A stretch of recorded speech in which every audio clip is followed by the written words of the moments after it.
siyabingelela ibandla ngegama lenkosi yethu Kristu Jesu. Angilibingelelanga ngebizo lami, ngilibingelele ngegama lenkosi yethu Jesu. Ngokunjalo siyamdumisa uThixo. Ngibonge oJehova omphefumulo wami. Nakho konke okukuwo ngoba ngizakuphakamisela amehlo wami ezintabeni. Usizo lwami luyakuvela phina. Usizo lwami luyakuvela kuye owadala izulu lomhlaba.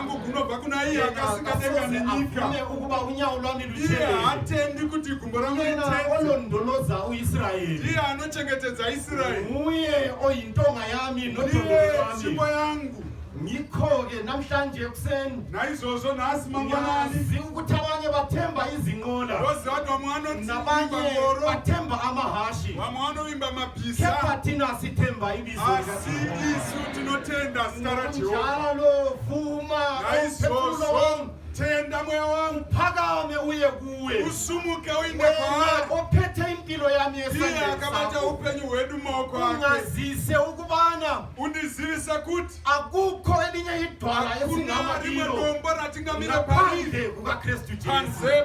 Nguye esimi ngaye, nguye esihamba ngaye, nguye esikhuluma ngaye, nguye osifuqayo, nguye osiphakamisayo, nguye osikhuselayo.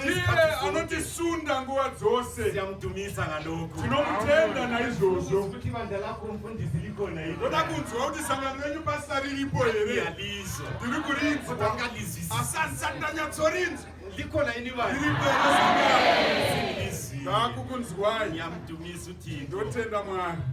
Lapha liyakuhlabela ngisho. Mombo imba kuno. Asihlabeleni. Ngathi imbe kana mchubo imba. Ngathi sumukeni. Welinye ilanga sizohamba sisiya ezulwini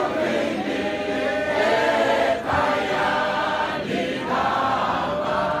Welinye ilanga sizohamba sisiya ezulwini ekhaya likababa. Asambeni ekhaya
13 Sauko cha 13 ivesi ngelika 16 verse lera 16 no 17 na 17.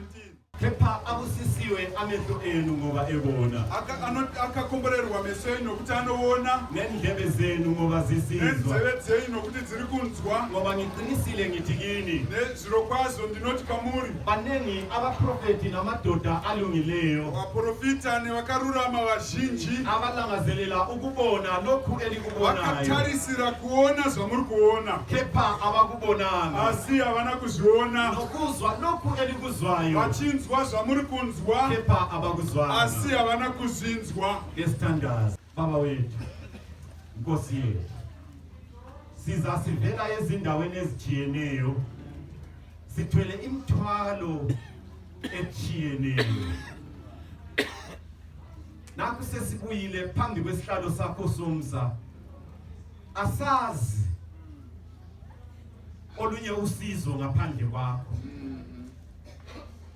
silapha ukuthi usikhokhelele nanti ilizwi eliza kufundwa kakuthi olomkhuhlane ngelizwi elivelela esihlalweni sobukhosi asile ngoJesu kuthi odinga umsebenzi etshayisa kuyona le indawo ifoni ikhale ukubana sekulungile kuthi okhatheleyo umzi wakhe osudilika leli lizwi njengalokhu livelela esihlalweni sakho lilungisise umzi wakhe kuthi Nkosi ongaziyo indlela neqiniso nokuphila ambone uYesu ephakanyisiwe okumele kube nguye othandwayo njalo okhonzwayo egameni elihle lomfelo uJesu siyathandaza amen.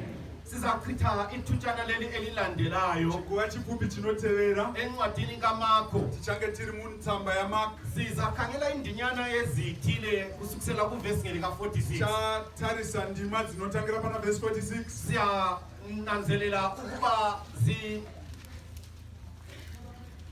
sizasukisela kuvesi ngelika 46 siqalisela endaweni eqhakathekileyo lapha. Pane nyaya yakakosha inotangira pana 46. Ivesi ngelika 46 lithi lona ilizwi likaThixo. Shoko raMwari rinoti bafika eJeriko. vakasvika paJeriko. Wathi esephuma eJeriko akati achibuda muJeriko uBhatimeu indodana Bartimayo mwanakomana Bartimayo umphanzi oyisiphofu akanga ari bofu wezwa ukuthi uJesu uyedlula lapho akanzwa ukuthi Jesu anopfuura wayehlezi endleleni akanga akagara panzira. sibumakho isahlungu sika 10 ivesi ngelika 46 Mark 10 verse 46 kamwasara Marko 10 verse ngelika 46 10 verse 46 sisehlalayo sisiya phansi chidzika nayo. bafika eJeriko Vakasvika Jeriko babehamba noJesu vachifamba naJesu eJeriko basebeza phuma eJeriko vakubuda muJeriko. ufuna ukuthi ubone kahle umfanekiso lo Oda kuti mfananidzo uone bafika ngaphi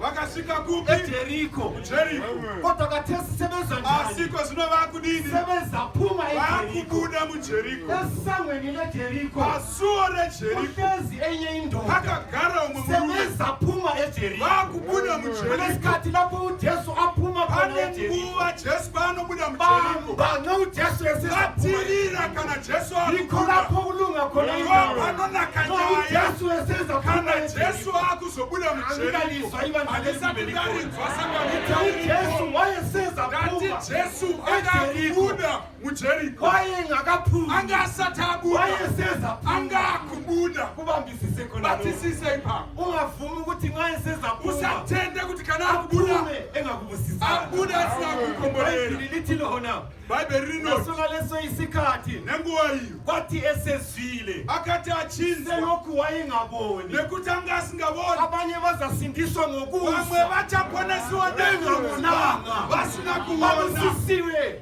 abakholwa izulu abangalibonanga vakomborerwa vanotenda ngoba bazwile ngezulu nokuti baqiniseka babambisisa ukubona ithemba esilalo kuti tariro ikhona yetinayo masinyane nokukurumidza uchayithiko avule Mwari isipakapaka achavhura chadenga babusisiwe vakakomborerwa vanonzwa vatenda vasina kuona babusisiwe vakakomborerwa vanoti kana vakapfugama vachinamata mwari nokumbirwa basa vatende ukubona sisi uthuthile babamba vobata kubamba vachibata bekushiye vachinzwa Batimiyo wakubamba wakachibata nekunzwa angikwazi kumbukona andizivi kuti uripo angikwazi kuti wena udinga ijaka ili na andizivi kuda unotsvaka kukumana chibata nekunzwa kuti kuyini ofuna kuba andizivi kuti ndepapi pazaruke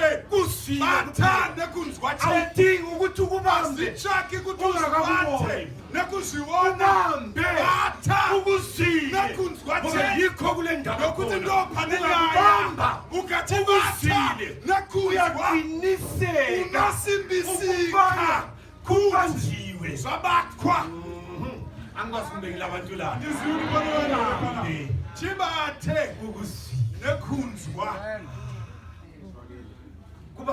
chibate nekunzwa Batimiyo akanzwa umsindo ukhona noise yanga iri ukuthi kulo Jesu lapho ngani akanzwa kuti pane Jesu akati udlula uJesu kana kuchina rika Jesu hayi ilusuku lwami ndozwara amen nasi ilusuku lwami ndozwara Batimiyo wezwa ukuthi kule big sabbath Batimiyo akanzwa kuti kule big sabbath namhlanje akati nasi kuthiwe izinto ezibig kwanza izungu zvikuru manje lusuku lwami lokukhululeka nasi izwa rangu rekusununguka mhlanje kanibuyela ikhaya nasi andidzokeri kumba ngilamadimoni engilawo namadimoni angibuyeli ngikhaya andidzokeri kumba ngigodlile ukukathixo yakatakura zwamwari ngibambile nekuti ndabata ngibambile ngokubusa nekunzwa ngibambile ngokubusa ndabata nekunzwa hayi angikwazi isihlobo sami esithandekayo andizivi amangi nodikanwa mhlawumbe usukuzwe kanengi sokuze kuti kuyise kuda wakanzwa kakawanda zvakuita sekungotaura basi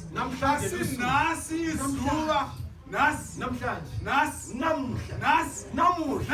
ngikhulumayo namhlanje ndichitaura nhasi nawukuso kana uchinzwa ukuqiniseka kwakho ndokusimbisika kwazvo ibililithilona kwathi esezwini bhaibheri rinotaka tanzwa Jesu waseNazaretha ndijesu wenazareta waqala ukumemeza akatanga kushedzera ngicela lingivumele ngithi isihloko sethu sanamhlanje tenderei kuti nditi musoro wenyaya sithi memeza unoti shedzera shedzera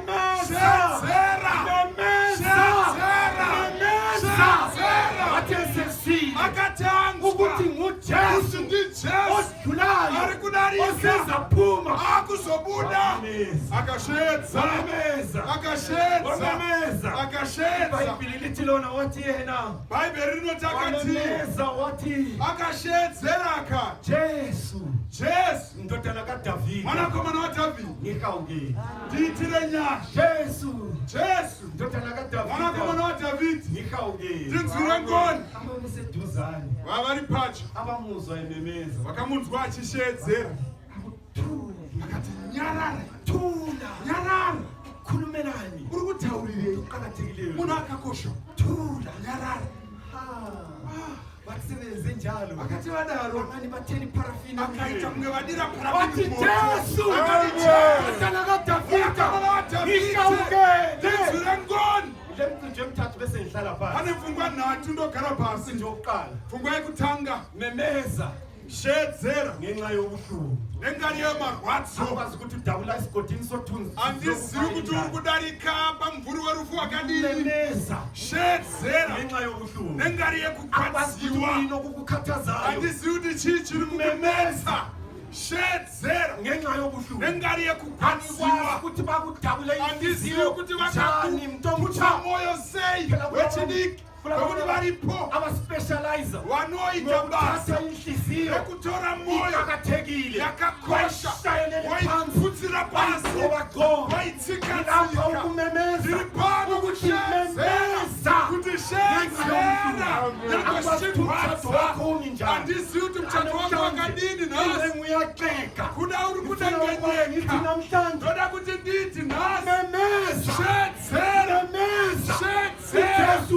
Jesu akuzobuda mujeriko ukuthi umnotho andizivi kuti pfuma yako imire sei ukubana ngithi mina ndoda kuti nditi namhlanje kuseni nhasi 9 July usuwa 9 July panguwa ino kumemezela kushedzera nokuti Jesu akuzobuda memeza ngenxa yobuhlungu shedzera nengane yesikolo eliwakwera andizivi mwana wechikolo ukuthi isikolo sikwenze njani chikolo chiri kukuita sei education is finding it difficult to make access into your head. I want to declare today, shout unto the Lord. The Lord knows how to give wisdom. He opens the head of Daniel, Shadrach, Meshach, and Abednego and gave them 10 times wisdom.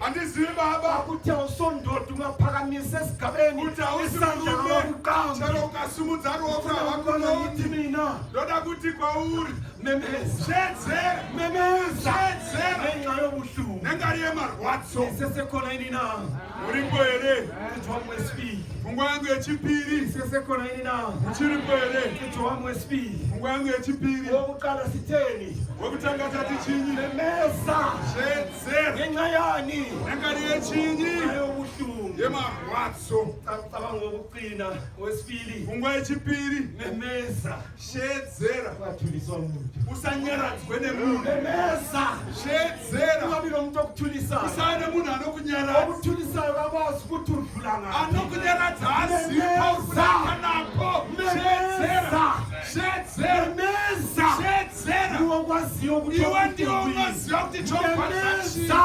shedzera ukwaziyo ukuthi usedakeni unoziva kuti dhaka rakadini shedzera ukwaziyo ukuthi unoziva kuti mwoyo wakadini shedzera usanyaradzwe shedzera memeza ungathuliswa muntu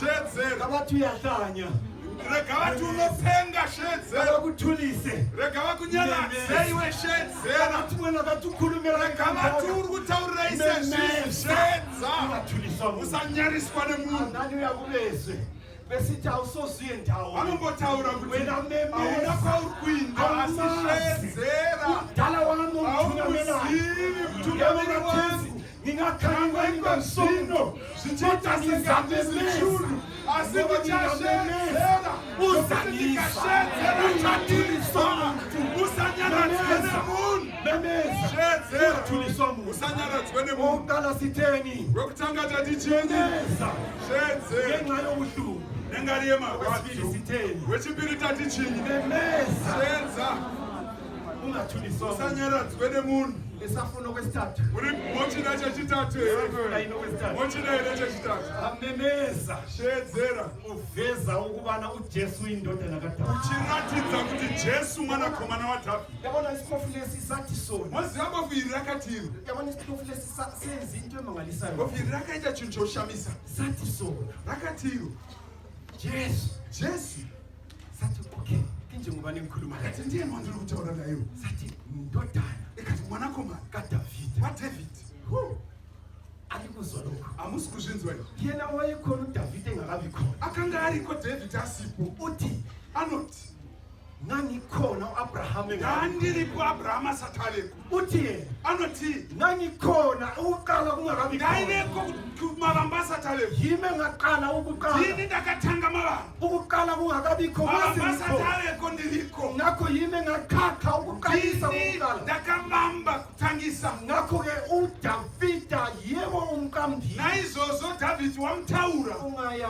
kwaIsrayeli ukaenda kwaisraeri uzathola ukuba ingcwaba likadavhida utaona kuti guva radhavhidhi liphansi lapha riri pasa phezulu pamusoro yikho abadlela khona isidlo sokugcina ndopavakadyira chidyo chekugumisira omkhulu lapha pane mufananidzo mukuru oyindodana kaDavhida mwanakomana wadhavhidhi nguye umsunguli kaDavhida ndiye wakaparura dhavhidhi wacho ngase beyiqoqa indaba kana vakuiunganidza nyaya siyadatshula esiphambanweni akuinda pamuchinjikwa usephuna isinkwa anodambura chingwa ephezulu kwengcwaba pamusoro peguva radhavhidhi ememezela ukubana achishedzera kuti lo ophansi uyo ari pasa uphansi ari pasi kodwa mina asini yime ngamsungulayo ndini ndakamuparura sesiya phambili ndakuinda mberi kuvula unozarura nyaya yekuti uyo ari pasu nerimwe zuva ave akaponesewo shedzera uchitaura kuti Jesu mwanakomana waDhavhidhi. ngizwile kuthiwa kule loud cry. Ndanzwa kuti ndiri kune loud cry. angikwazi ukuthi loud cry iyanyenyeza. Andizivi loud cry inozevezera here. I wanted to hear that. andizivi kuti loud cry inozevezera here. Angazi ukuthi loud cry iyanyenyeza. asizwa ndinoziva Kodwa ngikwazi ndezvekuti ndikuti loud cry is not soft. aizi loud cry is zinononyoro very loud. inouya nekushedzera kukuru loud redemption. nengari kweruponeso kukuru loud cry kushedzera kukuru itiona kunoti ngangibochiwe ndandakasungwa namaketani kasatani nemaketani asatani kodwa kubo ngikhululiyo asi ndasunungugwa tendai loud Jehova. cry itiona Loud cry inotiyo ngangihluphe ezinyangeni ndini ndayinetsa kunganga ndiri number 1 inyanga enkulu asi ndatora nganga huri inovajesu. loud cry Loud itiona cry inoti ayibo isikhwama sami homwe siqakathekile dzangu dzakakosha kodwa siqakatheke kakhulu asi kulasi chakanyanyisa kukosha kana tiri kuna Jesu. loud cry itiona Loud cry inotiyo angikwazi ukubana andizivi ukubana aluba bengingela Jesu ndidai ndandisina Jesu kade ngiza kuba ndingadei ndiri kuphi. loud cry Loud itiona cry inotiyo uyabona ngigezisiwe ndakagezeswa aluba kade ngingela ndidai Jesu ndandisina Jesu amazinyo ngayithara asina ngari yaritara asina ngari ya Jesu ikhululiwe ndakasunungurwa. loud cry Loud itiona cry inoti Jesu indodana Jesu mwanakomana waDhavhidhi naye ngumsunguli wakhe nangwari akamusanura sami ngakho-ke zihlobo hama zami dzangu lapho izihlobo zethu zisifa panofa hama dzedu zithintitheka sikhangele zichiphera takatarisa Memeza. shedzera shedzera lapho ukufa sekugabha intokozo kufa kuchipedza mafaro lapho shedzera imisebenzi isitholakala ngokufumbathisa mabasa achiwanikwa nekubatisa mari Memeza. shedzera lapho ubuqotho sebudlulele isikhathi apo nguva yapfuura apo chokwadi chasiyiwa nenguva Memeza. shedzera I don't think it's the correct one. handisi kufunga kuti apho kutendeka apo kwaturirwa nenguva shevedzera Memeza. shedzera Memeza. shedzera lapho thina sesiphelelwe ngamandla apo isitaperegwa nesimba uthixo edelelwa mwari achitarisirwa pasi isono sifukelwa Memeza chifukidzwa shedzera shedzera lapho amadimoni eklamasa madhimoni akuita zvaanoda udiyabholi eklamasa satani achiita abalandeli mabiro bakhe bebasa vateveri vake vachimukurudzira Memeza mtakatifu iwe shedzera lapho munhu imoya wamwari emithathu efanana namaxoxo mweya mitatu yakafanana nematatya isingenile emhlabeni yapinda mukati menyika shedzera mwana wamwari lapho uthi izithixo sezithatha apo zvimwari zvakutora nzvimbo yamwari Memeza mtakatifu shedzera mwana wamwari lapho ubudlova apo buqakezelwa izandla kusaita zvakanaka kuchiuchirirwa maoko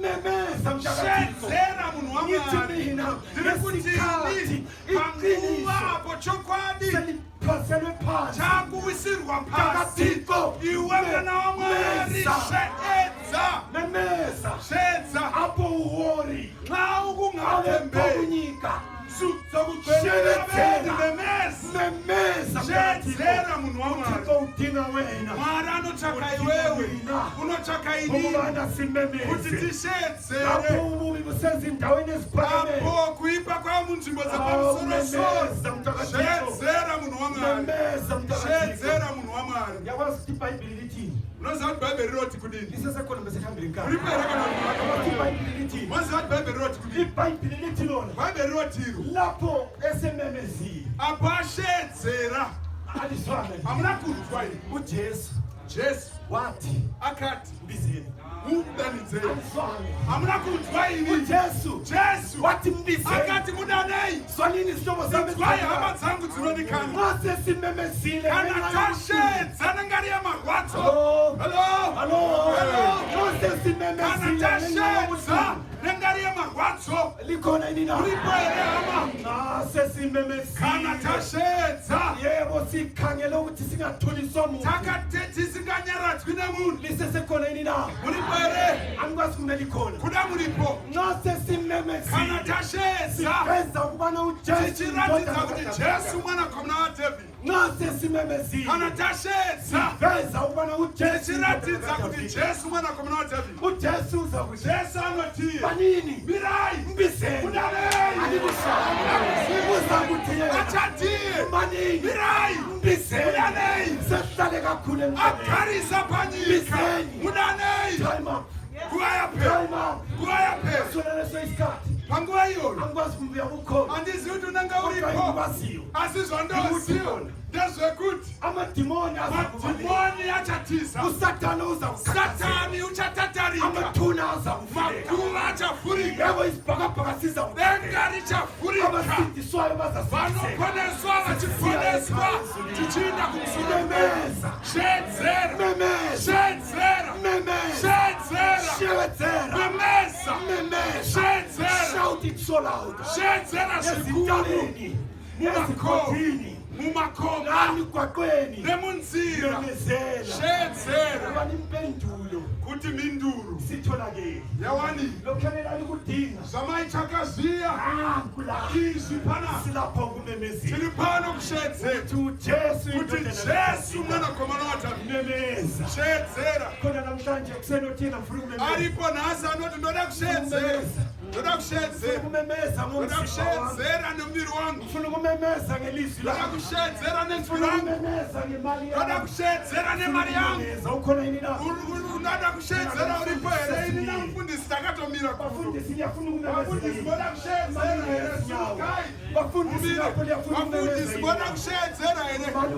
Sumukai ukumemeza nengo dzesangana. memeza Shedzerai. memeza Shedzerai. memeza Shedzerai. memeza Shedzerai. khona umunye phakathi kwethu othi hayi indaba Kudari pari kuti pano nyaya ndainzwa zvakanaka iyi nyaya. Ndainzwa zvakanaka nyaya. hayi mina angifuni kuphela ukusukuma Ina ndinongomira chete. ngifuna ukuphakamisa isandla sami Ndoda kusimudza ruoko ngikhethe rwangu. ujesu njengenkosi Ndichisandudza Jesu samambo wangu. mtauleli wami Ave iye anonditungamirira. khona kunjalo Kundarayira. phakamisa Kana ari isandla sakho pakadaro simudza phakamisa ruoko. isandla sakho Simudza ruoko. sabo seceleni kwakho khumbula ukutawulela Usatya ari padhuze newe. Rangarira kuti haunyaradziwi. sikubusise Mwari ngaakukomborere. inkosi kubusise ngale Mwari ngaakukomborere. siphakamise kakhulu Simudzisa kakhulu ruoko. inkosi kubusise Simudza Mwari akukomborere. Kana uriko nawe ngale kusumudza. phakamisa Kana uri ukusumudza. memezi ubuya phambili Shedzera uchiya mberi. nxa kulo muntu omile ecele phakamise isandla eceleni kwakho buya naye Kana phambili. pane munhu akasimudza ruoko padhuze nawe. Uya naye kuno mberi. Shedzera uchiuya mberi. Shedzera uchiuya mberi.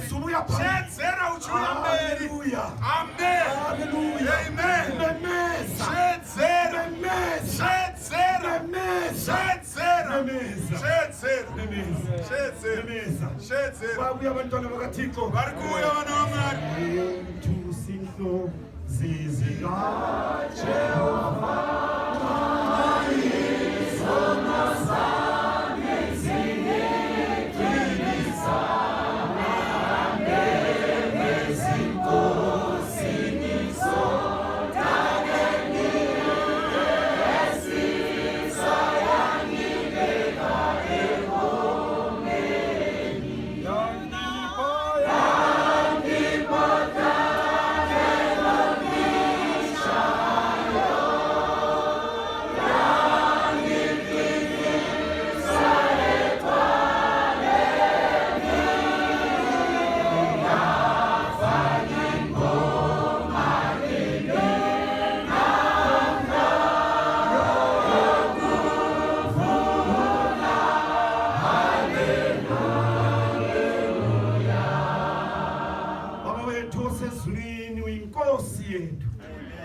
sifuna ukumemeza sizwile ukubana uyaphuma emnyango weJericho tada kuthanga kushebedzela sifuna ukumemezela incenye izolo basitshela ukuthi sithule kodwa namhlanje sifuna ukuthula asifuna ukuthula sifuna ukumemeza umhlaba wonke ube kwazi ukubana uJesu uyindodana kaDavida yena wasihlengayo ingwenyama yomndeni wakwaJuda asifuna ukumemeza ngayo asinamanhloni ngevangeli ngoba ningamandla okusilisa naye sikhululekile uma kwethu ngezinyawo umthandazo othi Nkosi ngiza nginje ngiphethe izono zami ngiyamemeza ngicela ukubana ungisize khangela uNkulunkulu abanye nanti ngigwaze umhlaba yona le indawo yakumakempesi bathe bona sifuna ukuthi siyangise usathana sesithulise kakhulu bamonyukile phakathi kwexuku babuya phambili bathi bona balamanhloni ngabo ngicela uqale ukubhala amabizo abo encwadini ungawesuli futhi kuze kube lusuku oza kuqhaqha ngalo isibhakabhaka igama elihle lomfelo uJesu amen.